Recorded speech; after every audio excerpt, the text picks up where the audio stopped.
the Rangers followed up the worst loss of the season with somehow an even worse loss. And now it looks like their season might just be over. We're going to talk about all that and more on this episode of Locked On Rangers. Let's get into it. You are Locked On Rangers, your daily Texas Rangers podcast. Part of the Locked On Podcast Network, your team every day.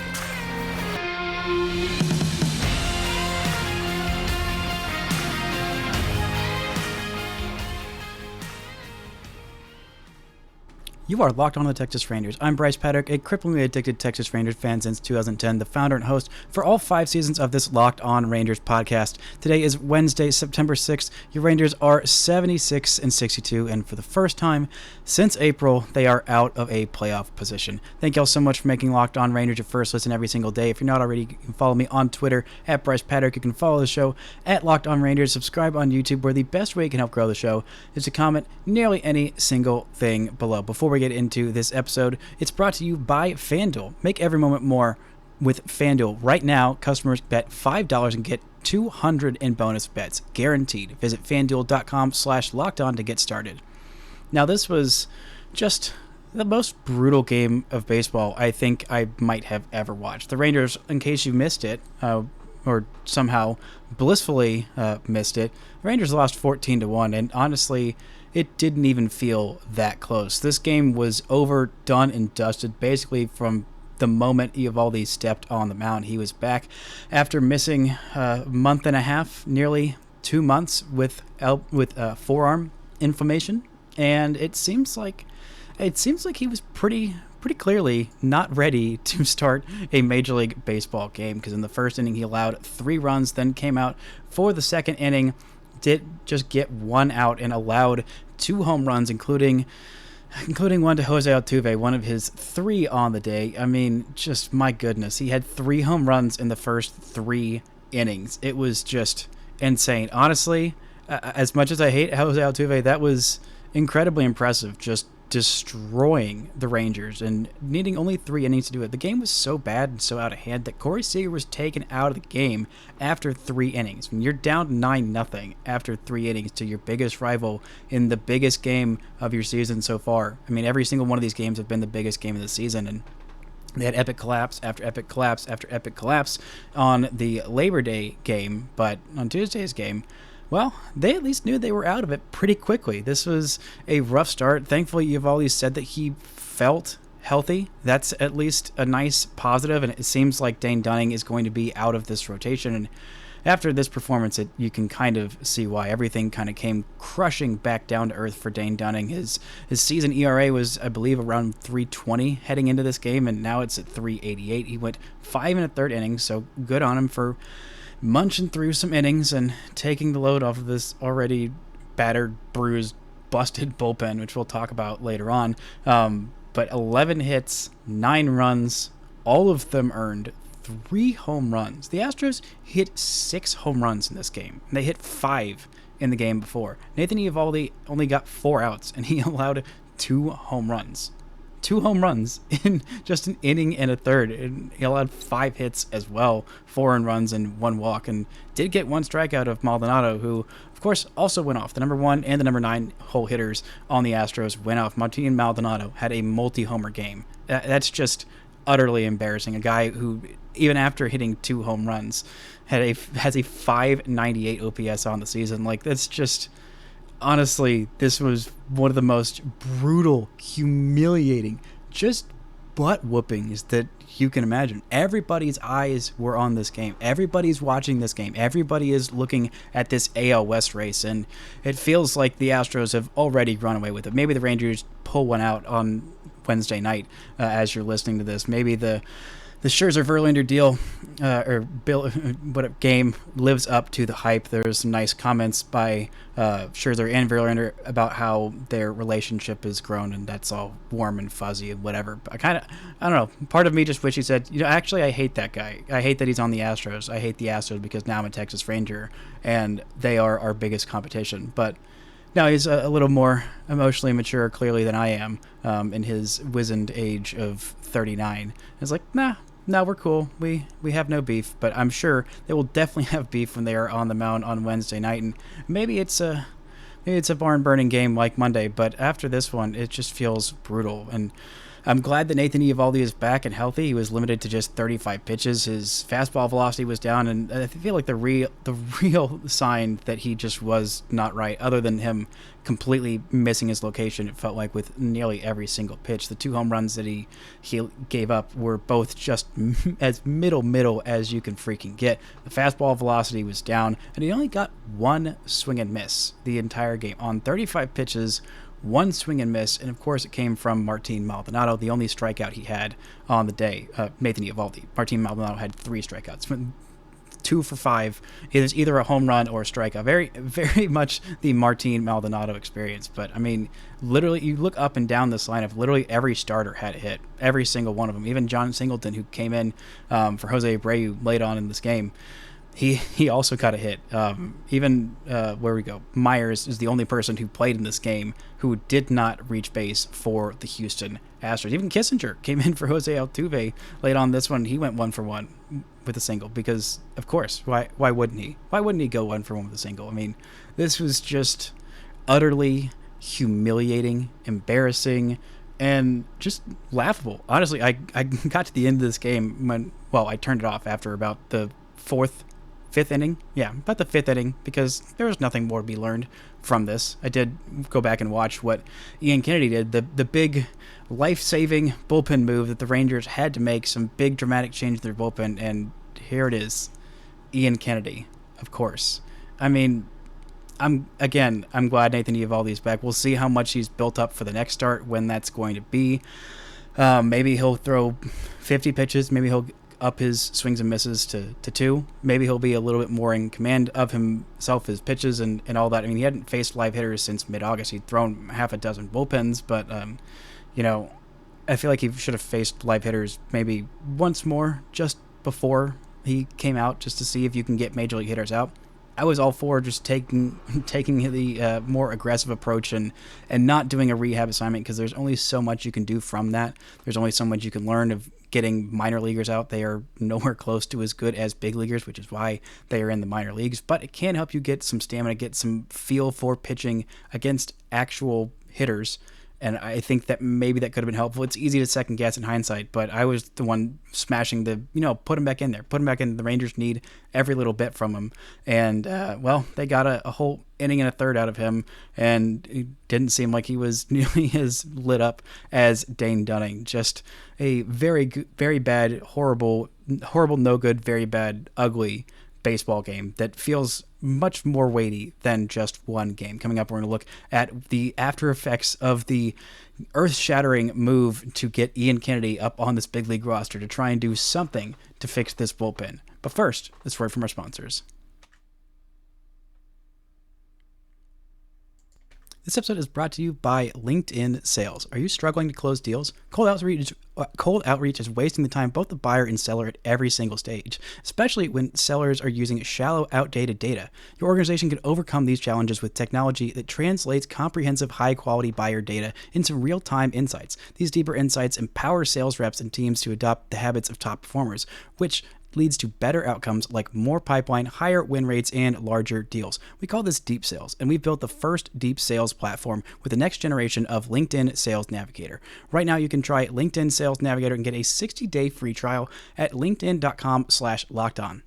That's linkedin.com/lockedon for a 60-day free trial. Let LinkedIn Sales Navigator help you sell like a superstar today. Just go to linkedin.com/lockedon to get started. Shout out to the Raiders for making Locked On Rangers your first listen every single day. On tomorrow's show, I don't know, maybe I'll end up talking about the New York Rangers, a team that is maybe better at playing baseball down the stretch than this Texas Rangers team. The Rangers take on the Astros this week and catch every pitch with the hometown broadcast on SiriusXM. Just download the SXM app and search Rangers. Now, the Rangers, I said on yesterday's show that they needed to do something dramatic with this bullpen, something desperately needed to change, and, they made 2 transactions to make some moves to get Nathan Eovaldi on this team, and they designated Glenn Otto for assignment and put Josh Sborz on the 15-day IL. I think that's the last we're going to be seeing of Josh Sborz this season. And it seems like it's definitely the last we're going to be seeing of Glenn Otto. Now, cutting bait with Glenn Otto to get Ian Kennedy on this roster feels like a knee-jerk reaction, but honestly, it's kind of one of the few moves that the Rangers had to make. I mean, Glenn Otto is a guy who showed some promise, had some decent starts, did way more than the Rangers, or did what the Rangers were asking him to do, which was probably way more than he was capable of the last couple years. Actually, mainly just, I think it was just last year that he was, starting a bunch of games. He didn't start, I believe, any games this season at the major league level for the Rangers, and that feels like a big win. But it is a bummer to see him go. He came over in the Joey Gallo trade, and the Rangers got some decent innings out of him last year. He was a little bit worse than league average, but gave them 135 and 2/3 innings and 27 starts last year that they desperately needed. I mean, if it wasn't going to him, then it would be going to, I don't know, Taylor Hearn, or, man, remember when Garrett Richards was the thing for a little while, or Spencer Howard? I mean, there just was not a whole lot there, or Colby Allard. Yeah, that was rough. I mean, the Rangers started Dallas Keuchel for 2 games last year. It was just desperate. So getting 27 starts from Glenn Otto, I mean, a hat tip to him for doing his job. It was, unsexy innings. It was not the craziest stuff, but I really thought that once Glenn Otto, I mean, he was a reliever. It felt like that was a surefire thing. That, he's got that great breaking ball that really, really gets a lot of swings and misses, basically all of his swings and misses, and he does a really good job of throwing that a decent amount of the time, and it's an effective pitch, and it's really, I thought it would be really effective in the bullpen. Turns out, not so much. I thought that fastball would tick up a few more ticks on the velocity meter when he's only throwing an inning or two, and turns out that wasn't really the case. He was still, ticked up a little bit, but not nearly as much as I was hoping. I was hoping it would be upper 90s, but it really, I think it topped out at around 96-ish miles an hour. It's averaging about 94, just not elite stuff. And it didn't have great ride on it or great spin. He didn't have great extension.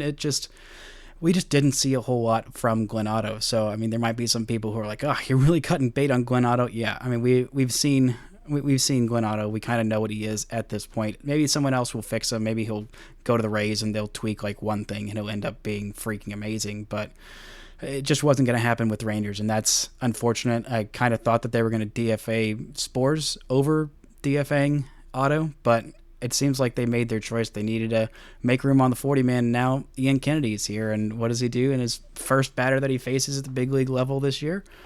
Well, of course, he gives up a massive home run to Yordan Alvarez, because that's just kind of the way things were going with the Rangers. Couldn't have one nice thing. The only, again, back-to-back nights where the only pitcher who did not allow a run was Austin Hedges. I don't know if he's going to be ready to come out of the pen on Wednesday night if the Rangers are getting beat down again. You can't throw him on back-to-back nights. You can't throw your closer like that often. Maybe Austin Hedges is the closer now. Also, kind of find it hilarious that he pinch hit for Garver because he was going to be the pitcher and Garver was DHing. That's honestly hilarious. And the fact that he got a hit. Maybe the player of the game for the Rangers is Austin Hedges for going another scoreless inning, doing what no other pitcher could do on this roster, and getting a hit. Or it's probably Marcus Semien, who went 2 for 4 with a walk and an RBI, the only run driven in this game. We saw a very rare 0-for from Seager. Granted, he was pulled after 3 innings because the Rangers were down by 9, but 0 for 2 with 2 strikeouts. That is not something you see very often from Corey Seager. They were just dominated by Framber Valdez, and they got the Astros got 2 shutout innings from Kunal in the lowest leverage innings you could possibly have by literally anybody. But Ian Kennedy is the move, really. That just kind of shows you how desperate the Rangers are. His underlying data in Round Rock was tweeted out by Scott Lucas of the Newberg Report, and it showed that his splitter is pretty good, but the fastball is just not there anymore. It has nothing left. The Rangers are just kind of hoping for some BABIP luck on hard hit balls just happen to be hit at guys. And honestly, I'm kind of sad to say I think that's the best solution. It's just such a rough state right now, and just beat down after brutal loss after brutal loss. It feels pretty hopeless at this point for the Rangers. Now they're only, I believe, a half game out of a wild card spot as I am recording this. The Blue Jays are playing the A's this afternoon, so maybe as you're listening to this, the Blue Jays have lost, and the Rangers go into this game against the Astros tonight tied for the third wild card spot. But even then, what about this team is giving you hope right now? Like there's just not a whole lot of reasons for optimism. It had been a fun season, and it's kind of hard to look at the bright side when your team is going through it in such a huge way. Maybe we're going to try and do that a little bit in the third segment, have some reason for optimism, or just look at why this team is completely and totally dead. But first, this word from our sponsors. This episode is brought to you by FanDuel. Get ready for the NFL season with incredible offers from FanDuel, America's #1 sportsbook. Right now, new customers can bet $5 and get $200 in bonus bets guaranteed. Plus, all customers who bet $5 will get $100 off NFL Sunday Ticket from YouTube and YouTube TV. Now is the best time to join FanDuel. The app is easy to use, and you can bet on everything from spreads to player props and more. You can bet on the Rangers if you're feeling really good about the Rangers, turning it around and making a deep run, or just even making it to the playoffs at this point. I'm sure you can get half decent odds. I'm not sure the Rangers are projected to be the favorites to get that third wild card spot at this point. But I mean, who knows? If you're feeling it, then visit FanDuel.com/lockedon and kick off the NFL season with an offer you won't want to miss. FanDuel, official partner of the NFL. Shout out to the Everydayers for making Locked On Rangers your first listen every single day. On Friday's show, I'll be talking about the minor leagues, hopefully getting a look in person at Wyatt Langford on Thursday. But you can catch every pitch of the Rangers' hometown broadcast as they take on the Astros this week on SiriusXM. Just download the SXM app and search Rangers. Now, after last night's epic, horrendous butt-kicking by the Astros, it felt like a time to mourn the season. Just pour one out. Everything's done. Hope is dead. Love is dead. Baseball is dead for the Texas Rangers, because it's just one of those games that sucks your absolute soul out of your body and leaves you broken, angry, screaming on Twitter, memeing on Twitter, and yelling into your pillow about how this stupid bullpen ruined your entire life and mental health. Or maybe that's just me. Maybe I'm projecting onto you a little bit, or maybe you're doing that too. Or maybe you're an Astros fan or Mariners fan, just here to enjoy the Schadenfreude. If you are, then thank you for the money that you're giving me by listening to these ads. Appreciate it. Appreciate all the listeners out there, whether they are Schadenfreuding or if they are, commiserating with the death of the Rangers season. Maybe this all feels premature. I mean, the Rangers are literally a half game out of a playoff spot, but I mean, the last 3 weeks have just been absolutely brutal. I mean, who would have thought that one loss to the Angels would spark this kind of a downturn? I mean, it wasn't just that one loss. It was, not having Nathan Eovaldi for 6 weeks, not having Corey Seager for a little stretch. Actually, the Rangers were still winning when they didn't have Corey Seager. Not having Josh Young, it feels like, was the death blow to this team. It took a little while for them to start losing a little bit more once Josh Young was out, but it felt like that was kind of the beginning of the end. I mean, that stupid Jorge Soler 109-mile-an-hour line drive right into Joshua's thumb just kind of sunk everything. I mean, the Rangers won their next two after that. I mean, won 2 out of 3 against the A's, won 2 out of 3 against the Giants, won 2 out of 3 against the Angels, and then, just one loss and one more loss and one more loss and one more loss. I mean, Reed Detmers killed the Rangers season. Reed Detmers and Jorge Soler combined to kill the Rangers season. Like, what a wild, weird, random combination of factors to kind of put the nail in the coffin of a season that this team was really good. This team still is a pretty good baseball team. Clearly a very flawed roster, mainly just in the bullpen area. The starting rotation, it definitely has its downticks and such, but I mean, for the most part, it's been really good. Max Scherzer's been really good. Jordan Montgomery has been a great trade for the Rangers. Dane Dunning has been, it has been his best season by far.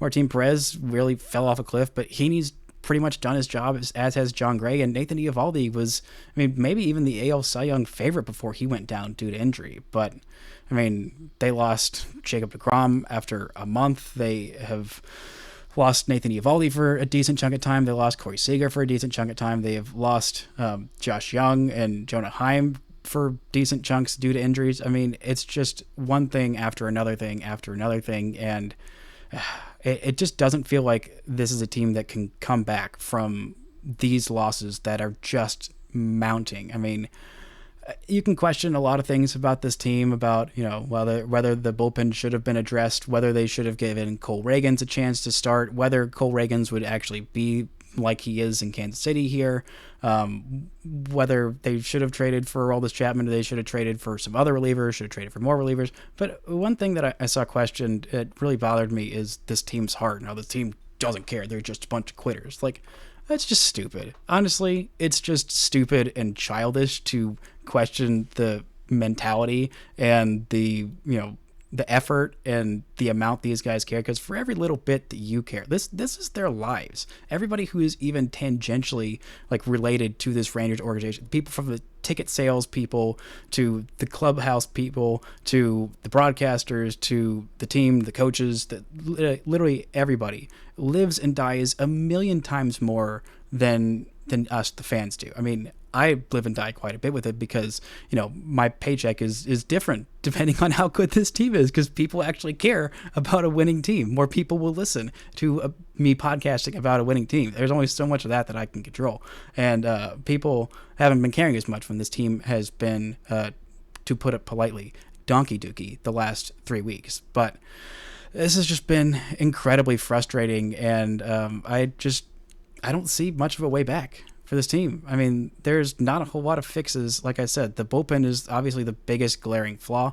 The offense is mostly fine. The starting pitching is mostly pretty good, but there's no fixing this bullpen at this point. There's no internal options. I mean, unless you want to get just really insane and desperate and just start calling guys up from Double A. If you think, oh yeah, let's take Jack Leiter, who has had just the most up and down, mostly down first 2 years to start his professional career, and just throw in a big league bullpen after he had so many struggles with his mechanics early on. And he had 2 pretty good outings in Double A recently. Oh, cool. Yeah, let's just throw him the big. That's like the most desperate move that you could possibly make. And I don't think the Rangers are going to do that. I've also seen people talking about firing Chris Young, and I'm like, what the heck did you expect? Like, what are you talking about? This team has been good. They are in the thick of it. It's not Chris Young's fault that this entire team collapsed down the stretch in the most epic fashion. Like, that's not his team. He built a good team. He and John Daniels combined to build a good team. They got in Bruce Bochy, a Hall of Fame manager. They brought in 2 superstars in the middle infield. They signed a bazillion pitchers, which is what you had to do because you're relying on an older rotation that, you know, had a lot of injury concerns. So instead of shying away from the risk, you just lean into it because this team can't develop a starting pitcher to save his life. This team can develop like literally one single solitary middle of the road starting pitcher. I mean, I feel like my life would improve in so many ways, but so far they have not shown the ability to do that. Dane Dunning is like the closest you've gotten to doing that, and even he feels like a lot of smoke and mirrors at this point. But I mean, it's just feels like too much. The Rangers turning it around from a 94 loss team into what should have been a 95 win team. But that's difficult to do in 1 year. It really is. And it's hard to look at the bright side when everything is just falling apart before your very eyes. A team that had playoff aspirations still does, and maybe they sort this thing out and go on a run, because, you know, right now the the Mariners are struggling. The Mariners have lost 3 straight. They've lost 4 out of their last 5, and they go into Tampa this weekend against the Rays for 4 games. It is in the middle of a long road trip, and the Reds have had their number so far in this series. I mean, a big comeback by the Reds on Tuesday night while everyone was watching the Rangers get absolutely beaten down. I caught a little bit of the Mariners' absolutely brutal loss to the Reds in the second game of that series. But I mean, this is just, there's not much more to say. That this team just doesn't have it this year. And sometimes you don't. I mean, just one thing after another, and it just all feels like it has become officially too much. I mean, unless they kick off some like 5-game winning streak starting right now, like starting with this game against the Astros. If you snag one against the Astros and then you're, 2 games back of them? I mean, that's better, at least, or 1 game, maybe 1 game back, I think, whatever my math is mathing on that, if that's mathing correctly. But still, like, I mean, I don't know. I don't know what galvanizes this team. They've had, meetings with Bochy. They've had players-only meetings, I think. Marcus Semien has stepped up and said things. I mean, I don't know what else is left for there to be done. I mean, if Corey Seager steps up and starts, like, throwing stuff and, actually speaking, which he is the last guy that is going to do that. That's just not him, and that's fine. He does one thing. He hits baseballs very good, and he does that incredibly well. But he is not going to get up there and storm around and, throw a water cooler or whatever. That's just not who Corey Seager is. Maybe if he just steps up and says, like, hey, let's cut this crap out and go kick their butts. Because I mean, for most of these games, for a lot of these games that the Rangers have lost against the Astros, they have been the better team. In that game where they rallied from down 10-2 in the final game of that 4-game set that they still ended up losing to the Astros. I mean, it felt like they were the better team in that game. And in all the games in the series in Houston, most recently, the Rangers should have won all of those games. They should have swept the Astros, but they just didn't, and they didn't. They keep just not doing it time and time again. This is going to be a huge learning season for this team. It's going to be basically the same squad next year, it feels like. I mean, there's not going to be a whole lot of turnover, except we'll see what the rotation looks like next year. I mean, maybe we'll see a little bit of Jacob deGrom down the home stretch. Nathan Eovaldi is going to be back. Andrew Heaney has an option. John Gray is still going to be here. Max Scherzer is going to be here. We'll see if they bring back Jordan Montgomery. I would like them to, very much so. We'll see if they bring back Martin Perez. I don't imagine that's going to happen. Dane Dunning will still be employed here in some capacity. We'll see if that's as a rotation member or as a long man in the pen. Honestly, have no idea at this point what that's going to look like. But the stretch run is hard. It's hard for everybody, and the Rangers have a lot of guys who have been there and done that, and they have quite a few guys who also have not. I mean, Adolis Garcia has not gone on a deep stretch run where the Rangers are trying to win in his big league career. Jonah Heim has not gone on a stretch run like that. Nathaniel Lowe was kind of up for one in his rookie year, but not really. Simeon's done it. Seager's done it before.